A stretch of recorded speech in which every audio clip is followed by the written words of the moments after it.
وقتی که مثلا یک لوچ میگرده در او کردان نمیشون و یکی از محکمه در او کردان میشن.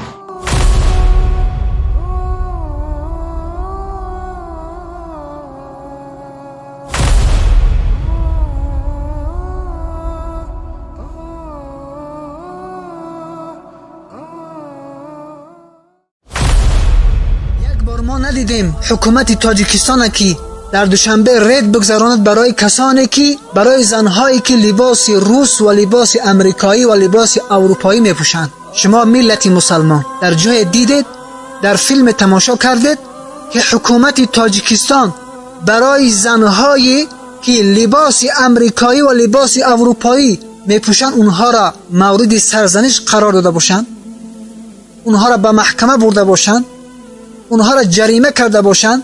در جای دیدید. اما دیدیم خواهران و زنان مسلمان که در فیلم ها همتون دیدید که به خاطر حجابش، به خاطر پوشش اسلامیش اون جریمه میکنن، یکی اون لط و کوب میکنن، یکی اون به محکمه میبرن. از این حکومت چی امید دارید؟ از این حکومت چی توقع خیر دارید؟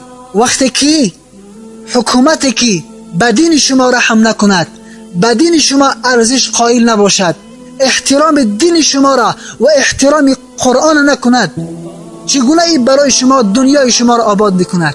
چگونه زندگی شما را بهبود و بهتر میکند؟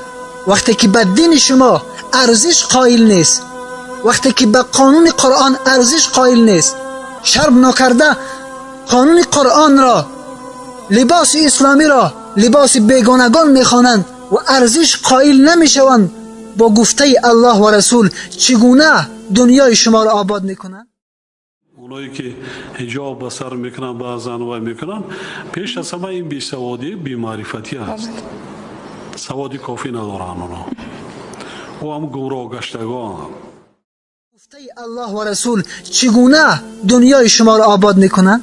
عده‌ای که دیندار هستند، عده‌ای که میفهمند، صاحب خیرت هستند، چی تصور میکنن از این حکومت؟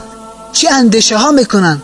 چی تصورات در ذهن خود می آورند که مردم ملت مسلمان تاجیکستان از این قانونهای کفری رحمانوف و از این قانونهای کفری حکومت تاجیکستان چی تصورات و چی اندیشه های در ذهن خود می آورند؟ و شما میگم بجز دشمنی به اسلام و اینها را دشمن اسلام خواندن و دشمن قرآن خواندن هیچ تصور دیگر نمی کنند. خلق تاجیک، مردم مسلمان تاجیک دیگر هیچ تصور نمیکنن. حتی اونهایی که به دین اسلام هم چنگ نمیزنن اما اسلام را قبول دارن، اونها هم بجز از دشمنی به اسلام چیز دیگر تصور نمیکنن، چون که مخالفت آشکار است.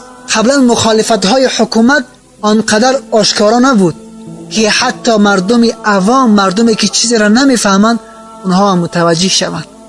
ولی امروزه الله چنان اینها را رسوا کرد که همه، چی از کسانی که صاحب علم هستند و چی کسانی که صاحب علم نیستند، چی عام و چی خاص، همه فهمیدن که حکومت تاجیکستان کاملا مخالفت و دشمنی با اسلام دارد.